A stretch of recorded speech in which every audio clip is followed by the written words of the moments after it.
Long distance running या sprint. Answer छुपा है रेड और वाइट मसल फाइबर्स में। और इंटरनल ऑर्गन्स का मूवमेंट वाइसरल और स्मूथ मसल्स का गेम है। जानेंगे आज के वीडियो में।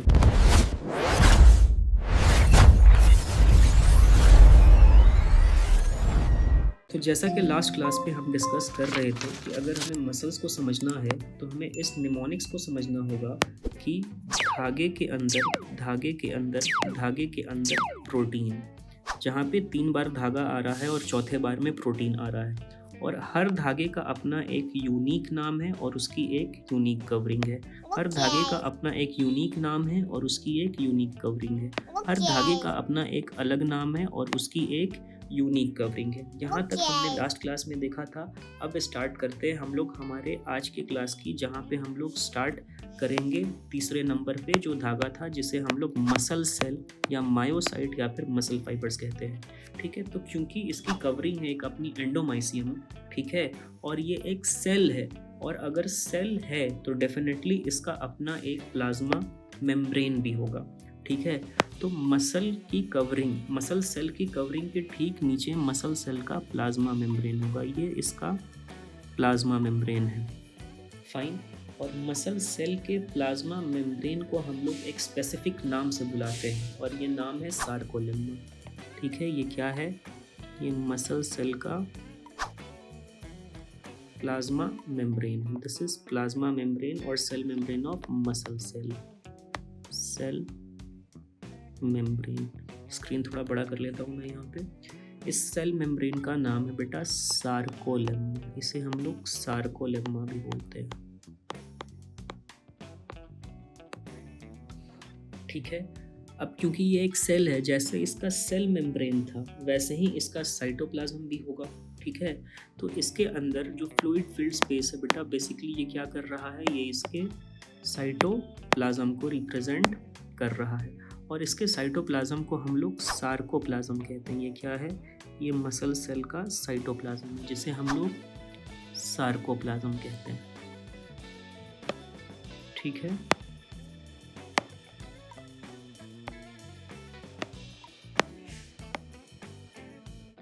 ये क्या है? साइटोप्लाज्म। इसके साइटोप्लाज्म को हम लोग सार्कोप्लाज्म बोलते हैं। सार्कोप्लाज्म या सार्कोप्लाज्म। ठीक है, अब होता क्या है, ये जो मसल सेल्स है, ठीक है, क्योंकि ये धागे की तरह स्ट्रक्चर है, तो हमारी बॉडी में ये धागे बन कैसे रहे? तो इसका आंसर ये है कि जब हम लोग एम्ब्रॉयनिक फॉर्म में थे, जब हम लोग अपने माँ के गर्भ में थे, तो बहुत सारे स्मॉल सेल्स थे। इन स्मॉल सेल्स को हम लोग मायोब्लास्ट बोलते हैं। और हर एक मायोब्लास्ट के पास अपना एक अलग न्यूक्लियस था। तो इन मायोब्लास्ट से जब मसल सेल्स या फिर मसल फाइबर्स बनी, ठीक है, इन मायोब्लास्ट से जब मसल सेल या मसल फाइबर्स बनी, तो ये मायोब्लास्ट, बहुत सारे मायोब्लास्ट आपस में फ्यूज कर गए। अब जितने मायोब्लास्ट आपस में फ्यूज कर गए हैं, हर मायोब्लास्ट का न्यूक्लियस था, सारे न्यूक्लियस क्या हो गए? एक कॉमन साइटोप्लाज्म में आ गए। तब जा करके एक मसल फाइबर, मतलब एक मसल सेल, एक मसल का धागा बना। और इन सारे न्यूक्लियस ने मसल सेल्स में आकर के अपने आप को किनारे पे अरेंज कर लिया, मतलब पेरिफेरी पे अरेंज कर लिया, जैसे कि मैं यहाँ पे डायग्राम में दिखा रहा हूँ। मतलब जो मसल सेल होता है वो मल्टी न्यूक्लिएटेड होता है। ठीक है, और मल्टी न्यूक्लिएटेड जो मसल सेल्स होता है, इनके लिए एनसीईआरटी में जो टर्म यूज़ किया गया है वो है सिंसीशियल। इनका न्यूक्लियस सिंसीशियल होता है। दे हैव गॉट सिंसीशियल न्यूक्लियस, मतलब दे आर मल्टी न्यूक्लिएटेड। ठीक है, या फिर इसे हम स्ट्रक्चरल सिंसीशियम भी बोलते हैं। ठीक है, ये क्या है? ये इनका सिंसीशियल न्यूक्लियस है। सिंसीशियल न्यूक्लियस। सिंसीशियल कहने का मतलब है ये मल्टी न्यूक्लिएटेड है, बहुत सारे न्यूक्लियस हैं यहाँ पे। ठीक है, अब यहाँ पे इनका एक अपना स्पेसिफिक एंडोप्लाज्मिक रेटिक्यूलम भी होगा। और मसल सेल का जो एंडोप्लाज्मिक रेटिक्यूलम होता है उसे हम लोग सार्कोप्लाज्मिक रेटिक्यूलम भी बोलते हैं। सपोज ये इनका एंडोप्लाज्मिक रेटिक्यूलम है। इस एंडोप्लाज्मिक रेटिक्यूलम को हम लोग सार्कोप्लाज्मिक रेटिक्यूलम भी बोलते हैं। ER मैं यहाँ पे शॉर्ट में लिख रहा हूँ, इसका मतलब है एंडोप्लाज्मिक रेटिक्यूलम। और अगर मसल सेल का एंडोप्लाज्मिक रेटिक्यूलम है तो इसे हम लोग सार्कोप्लाज्मिक रेटिक्यूलम बोलेंगे। ठीक है, इसके अंदर भर भर के कैल्शियम होता है जो कि मसल के कॉन्ट्रैक्शन में हेल्प करता है। These are known as sarcoplasmic reticulum. ठीक है, अब हमने 3 लेवल्स पे धागे की बात कर ली है। धागे के अंदर धागा। ठीक है, अब हम लोग प्रोटीन लेवल पे आएंगे। तो इसकी जो प्रोटीन है, मसल की प्रोटीन है, वो मसल सेल के अंदर रहती है। ठीक है, सपोज हम लोग कंसिडर करते हैं कि ये सब जो है मसल के अंदर प्रोटीन है, मतलब धागे के अंदर प्रोटीन।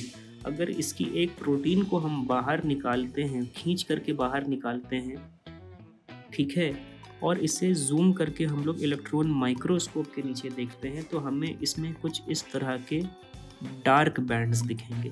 और इसके बाद का जो रीजन है वहाँ पे कोई भी प्रोटीन नहीं होगा, तो वो लाइट बैंड है। अगेन ये डार्क बैंड यहाँ पे हमें दिख रहा है।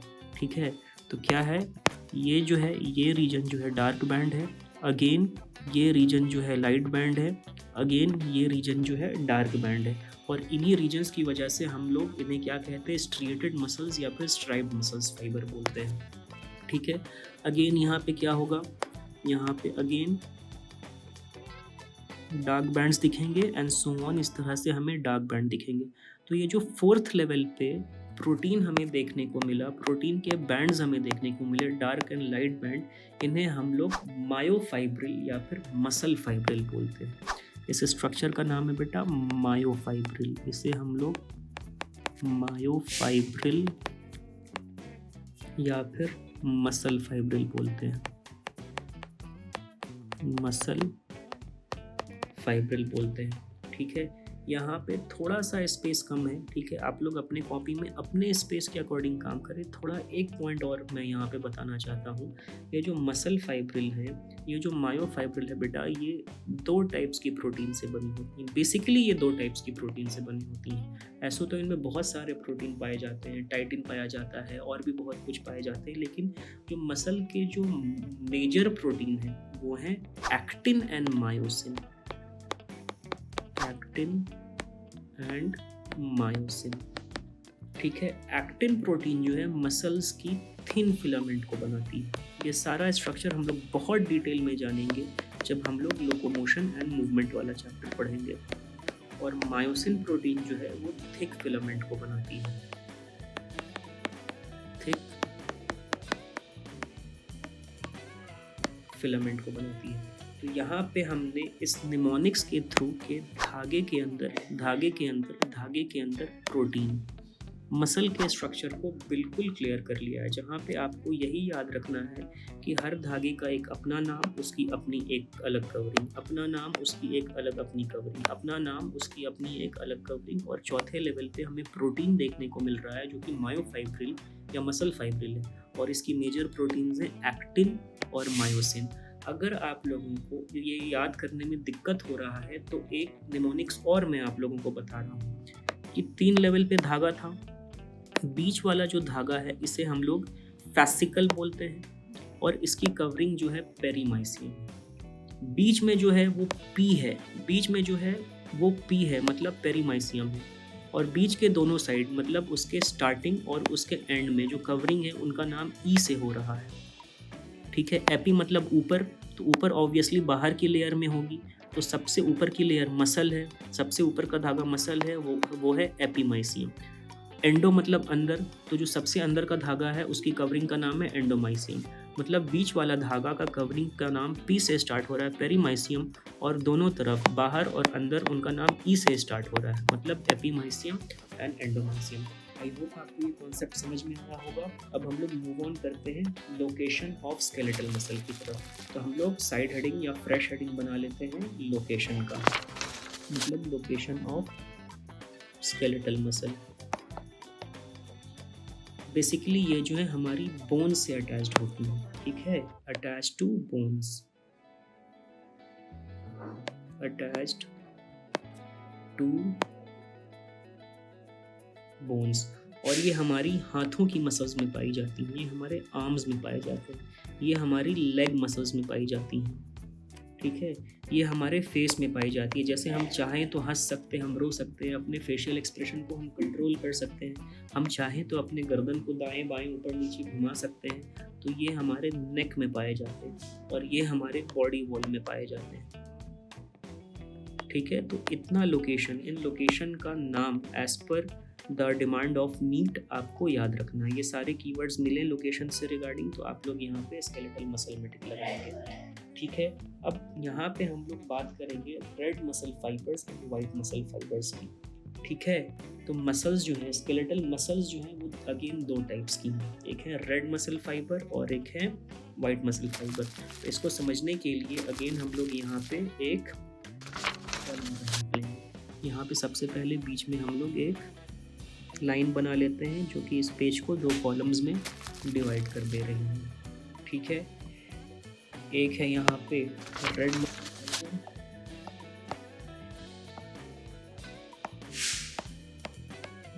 Muscle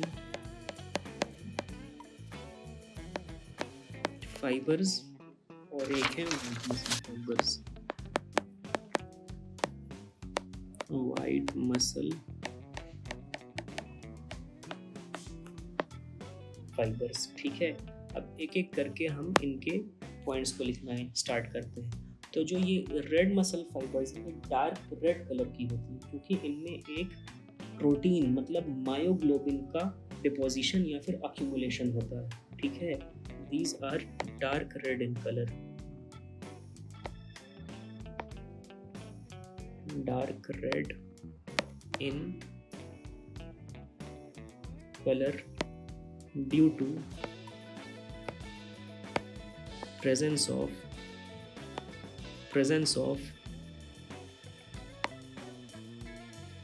myoglobin।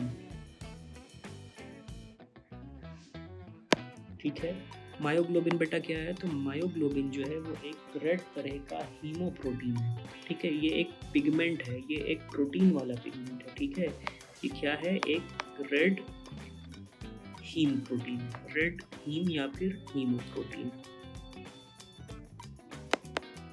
ठीक है, ये ऑक्सीजन से बाइंड करता है और ऑक्सीजन को स्टोर करता है। जब ये ऑक्सीजन से बाइंड करता है तब इसे हम लोग ऑक्सी हीमोग्लोबिन बोलते हैं।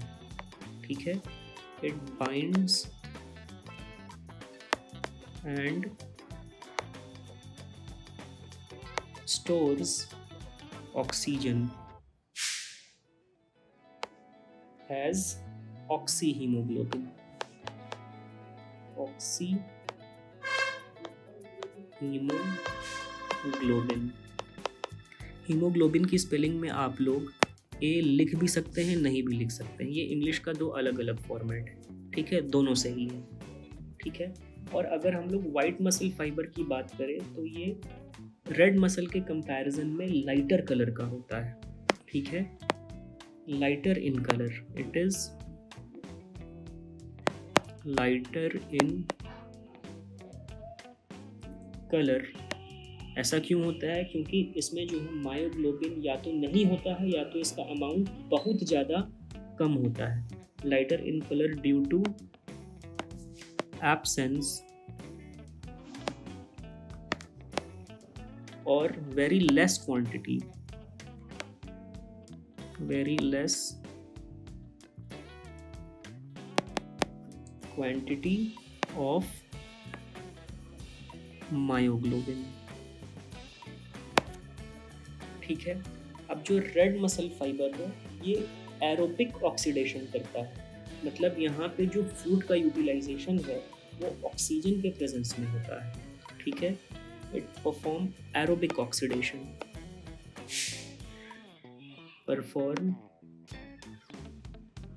Aerobic oxidation. अब इस एरोबिक ऑक्सीडेशन के अंदर बेटा फिर दो प्रोसेस इन्वॉल्व हैं, एक है ग्लाइकोलाइसिस और दूसरा है ट्राइकार्बोक्सिलिक एसिड साइकिल या फिर इसे हम लोग क्रेब साइकिल भी कहते हैं। ये जब हम लोग बॉटनी स्टार्ट करेंगे तब इन प्रोसेस के बारे में बात करेंगे। ठीक है, so it performs aerobic oxidation without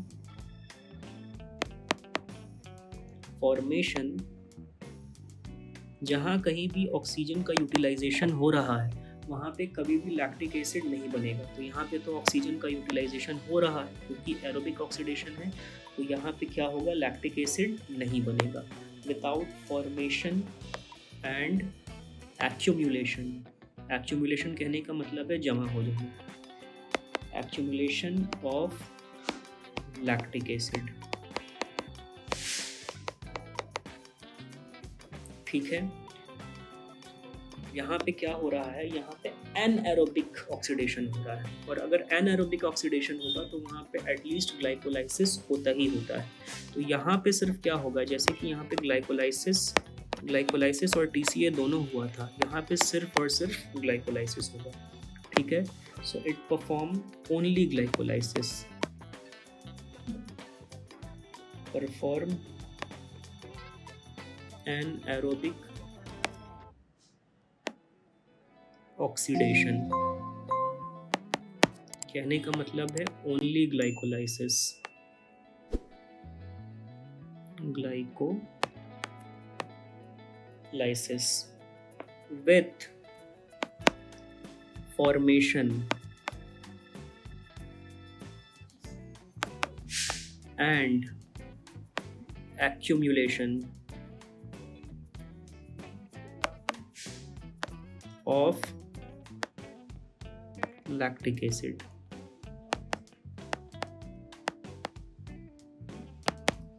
ठीक है।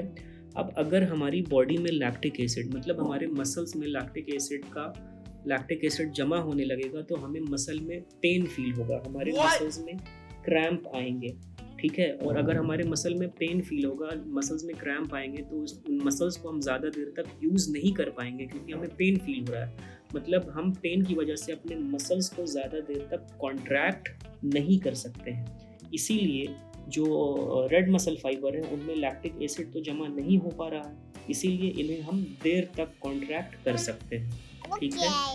Thus they can contract for a longer time, ठीक है। बिना थके ये ज़्यादा देर तक कॉन्ट्रैक्ट कर सकते हैं विदाउट गेटिंग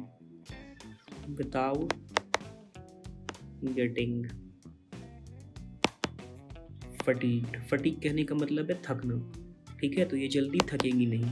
लेकिन वाइट मसल फाइबर जो है, क्योंकि उनमें लैक्टिक एसिड जमा हो रहा है तो उनमें पेन होने लगेगा और वो जल्दी थक जाएंगी। Thus they can contract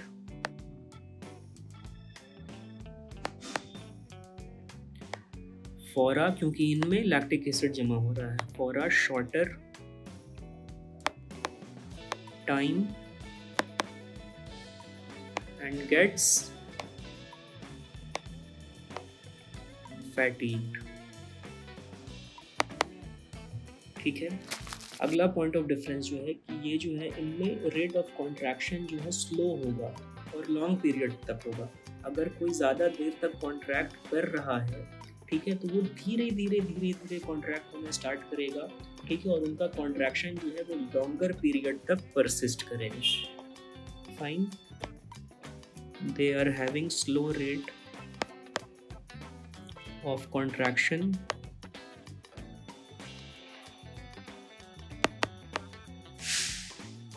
for long period, ठीक है। इनमें क्या होगा, क्योंकि ये शॉर्ट टाइम के लिए कॉन्ट्रैक्ट कर रही हैं तो इनमें रेट ऑफ कॉन्ट्रैक्शन भी फास्ट होगा और शॉर्ट पीरियड के लिए होगा, ठीक है। दे have got fast rate of contractions, fast rate of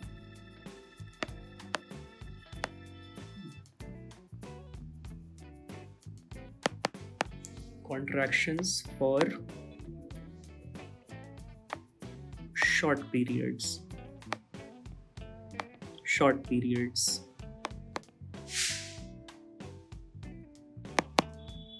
ठीक है। अब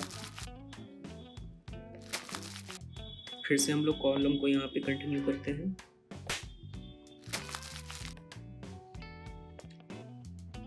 ठीक है।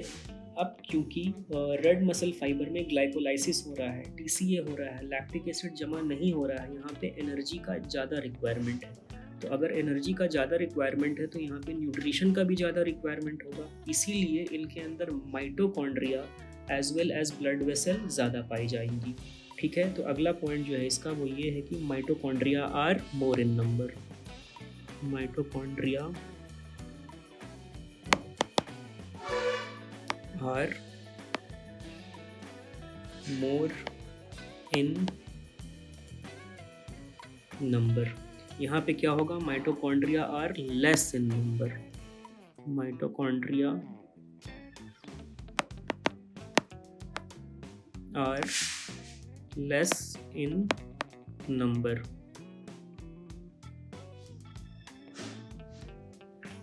साथ के साथ यहाँ पे ब्लड कैपिलरीज भी ज़्यादा होंगी, रेड मसल फाइबर में ब्लड कैपिलरीज भी ज़्यादा होंगी। मोर ब्लड कैपिलरीज, और यहाँ पे ब्लड कैपिलरीज कम होंगी, लेस ब्लड कैपिलरीज। ठीक है, रेड मसल फाइबर में सार्कोप्लाज्मिक रेटिकुलम, मतलब मसल का जो एंडोप्लाज्मिक रेटिकुलम होता है उनका नंबर कम होगा। ठीक है, दे have got less sarcoplasmic reticulum.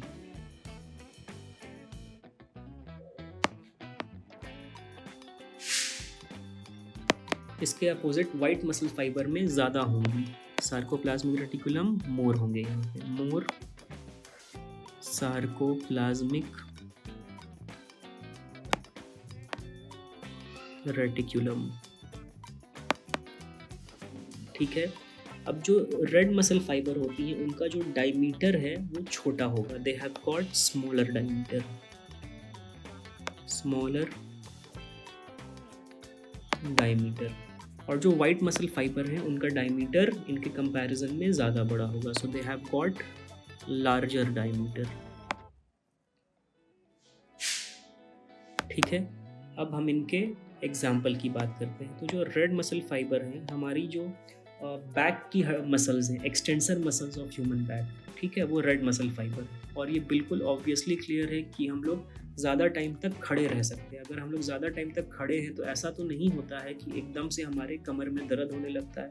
अगर कुछ देर तक 2 घंटे 3-4 घंटे हम लोग खड़े हो गए हैं, है ना, और हमें खड़ा करने का काम कौन कर रहा है, हमारे लेग मसल के साथ हमारी बैक की मसल कोऑर्डिनेट कर रही है, तभी हमारे बॉडी का एक स्ट्रेट पोस्चर बनाई हुई है। इसका मतलब जो हमारी बैक की मसल है वो लगातार 2-3 घंटे तक कॉन्ट्रैक्टेड मोड में है, और उतना रहने के बाद भी वो थक नहीं रही है। ठीक है, तो इसका जो पहला एग्जाम्पल है बेटा वो हमारी बैक की मसल है, और इस बैक की मसल को हम लोग एक्सटेंसर मसल बोलते हैं। ठीक है, ये है एक्सटेंसर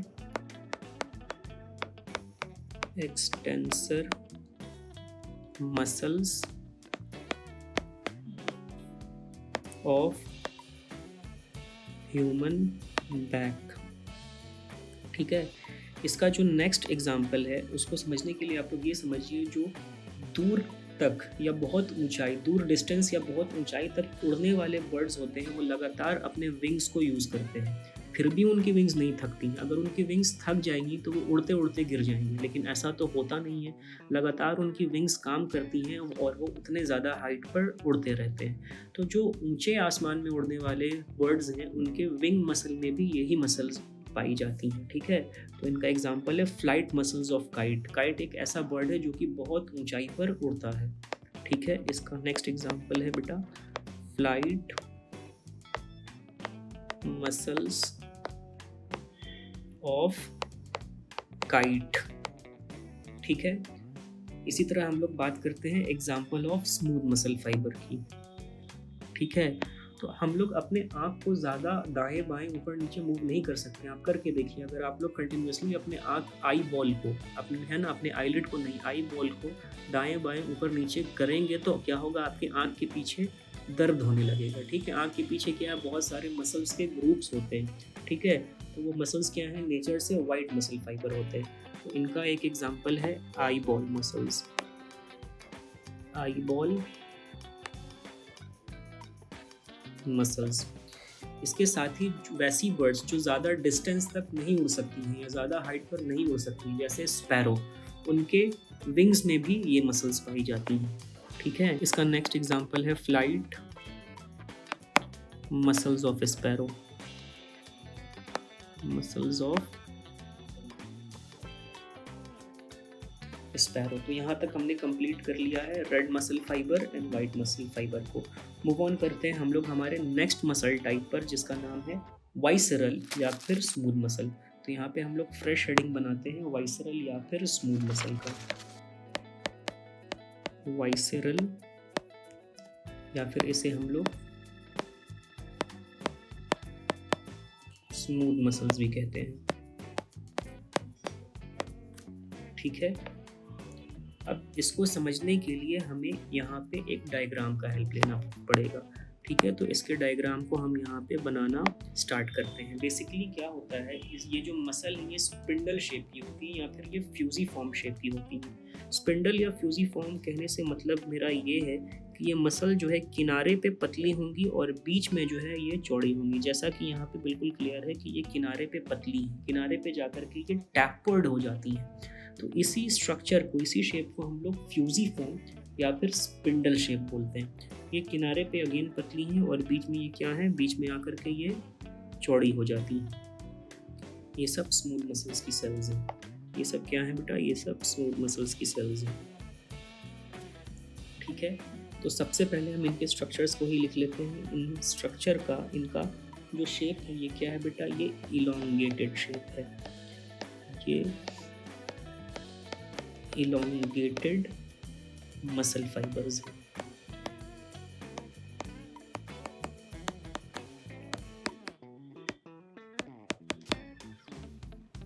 ठीक है, अब इनके सेंटर में, ठीक सेंटर में हमने स्केलेटल मसल में क्या देखा था, उनका न्यूक्लियस उनकी पेरीफेरी, उनके किनारे में था और बहुत सारा था, लेकिन इनका न्यूक्लियस यहाँ पे ठीक सेंटर में होगा और हर एक सेल में एक ही न्यूक्लियस होगा।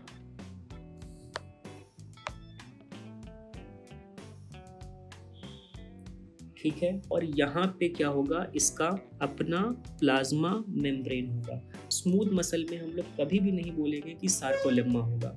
स्मूथ मसल के प्लाज्मा मेम्ब्रेन को हम लोग कभी भी सार्कोलेम्मा नहीं बोलेंगे, बस हम लोग इतना बोलेंगे कि इनके पास इनका अपना सिंपल प्लाज्मा मेम्ब्रेन है। They have just got simple plasma membrane. ठीक है, और इन प्लाज्मा मेम्ब्रेन के नीचे क्या होगा, इसका अपना साइटोप्लाज्म होगा। तो साइटोप्लाज्म जो है यहाँ पे वो सार्कोप्लाज्म के फॉर्म में होगा, लेकिन यहाँ पे स्मूथ मसल में सार्कोलेम्मा प्रेजेंट नहीं होता है, जस्ट यहाँ पे एक सिंपल प्लाज्मा मेम्ब्रेन होता है। ये सब क्या है, ये इसका सार्कोप्लाज्म है। ठीक है, इसकी भी लेबलिंग करते हैं हम लोग। दे have got sarcoplasm.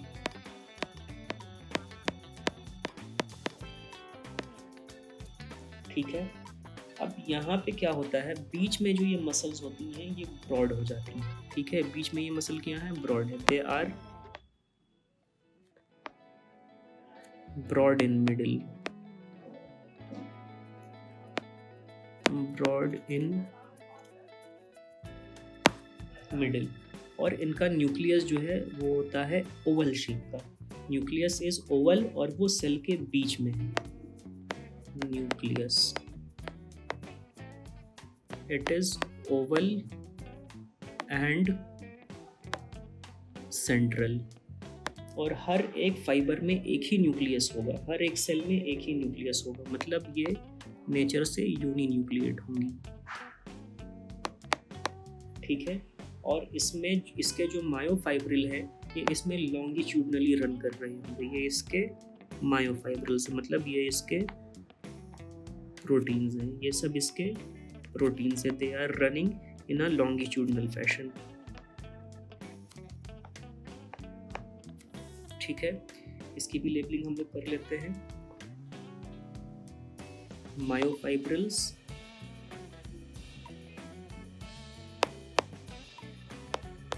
Running longitudinally, running longitudinally,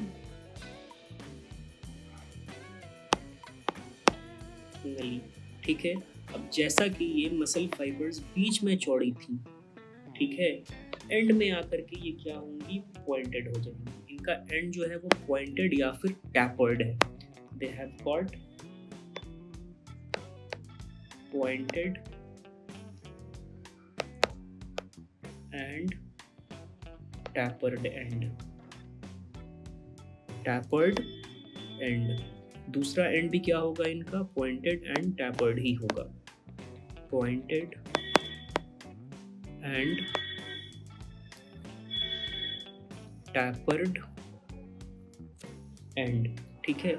और ये मसल फाइबर हर एक सेल को अगर हम लोग देखें, स्मूथ मसल के हर एक सेल को हम लोग देखें, तो ये कहीं से भी इनकी ब्रांचिंग हमें नहीं दिख रही है। इन सारे पॉइंट्स को तो हमने लिख भी लिया था, ठीक है। फिर से यहाँ डायग्राम पे भी हम इसे रिप्रेजेंट कर लेते हैं। And they are unbranched, they are unbranched, ठीक है। अब इनसे रिलेटेड एक दो पॉइंट और हम लोग लिख लेते हैं ताकि ये टॉपिक हमें और अच्छे से क्लैरिफाई हो जाए, ठीक है। So basically these muscle fibres are broad in middle, ठीक है। जो डायग्राम पे हमने दिखाया है उसको हम यहाँ पे अब लैंग्वेज में लिख रहे हैं। They are broad in middle and tapered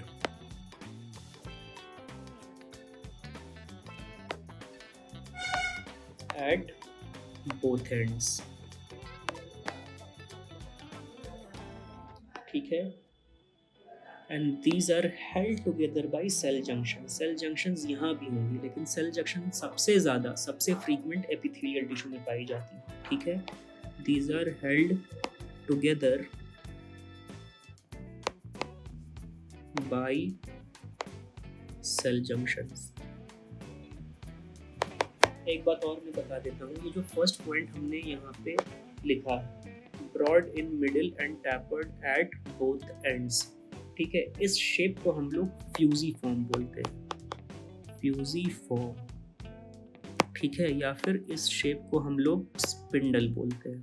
तो इनका शेप या तो स्पिंडल पे टिक लगाएंगे हम लोग, या फ्यूजिफॉर्म, या जो ऑप्शन में दिया रहेगा उसी के अकॉर्डिंग हम लोग टिक लगाएंगे। दिस इज बायो ज़माने साइनिंग ऑफ।